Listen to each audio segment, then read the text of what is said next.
అందుకే నేను అంటున్నా ముఖ్యమంత్రి గారు రైతు బంధు మీద దృష్టి పెట్టు, రాహుల్ బంధు మీద కాదు. నీ సీటు మంచిగానే ఉంటది, ఏం కాదు. ఎందుకంటే మీ పార్టీలో ఏం లేదు ఆడ విషయం అందరికెరికే. నీలాగా దోపిడీ చేయగలిగే శక్తి, నీలాగా ఢిల్లీకి కప్పం కట్టగలిగే శక్తి ఇంకో కాంగ్రెస్ నాయకునికి లేదు. సంవత్సరానికి 1000 కోట్లు ఇచ్చే శక్తి నీకు మాత్రమే ఉంది.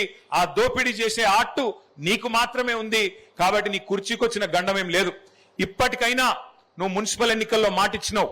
మున్సిపల్ ఎన్నికల ప్రచారంలో ముఖ్యమంత్రి చెప్పిండు, మున్సిపల్ ఎలక్షన్ అయిపోగానే తెల్లారో మర్నాడో 9000 కోట్ల రైతు బంధు వేస్తా అని చెప్పిండు.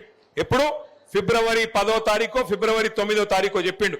ఇప్పుడు ఎలక్షన్ అయిపోయి నెల అయినా కూడా ఇప్పటి వరకు ఆ 9000 కోట్ల రైతు బంధు పత్తా లేదు.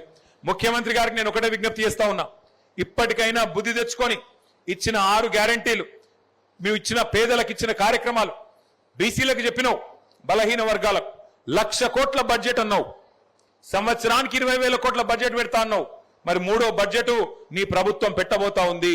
రాష్ట్రంలోని బీసీలందరూ చూస్తున్నారు, పెడతావా లేదా? పోయిన 2 సార్లు ఎగ్గొట్టినావు. సంవత్సరానికి 20,000 కోట్లని 2 బడ్జెట్లు కలిపి కూడా ఇప్పటి వరకు 20,000 కోట్ల బడ్జెట్ పెట్టలేదు ముఖ్యమంత్రి రేవంత్ రెడ్డి.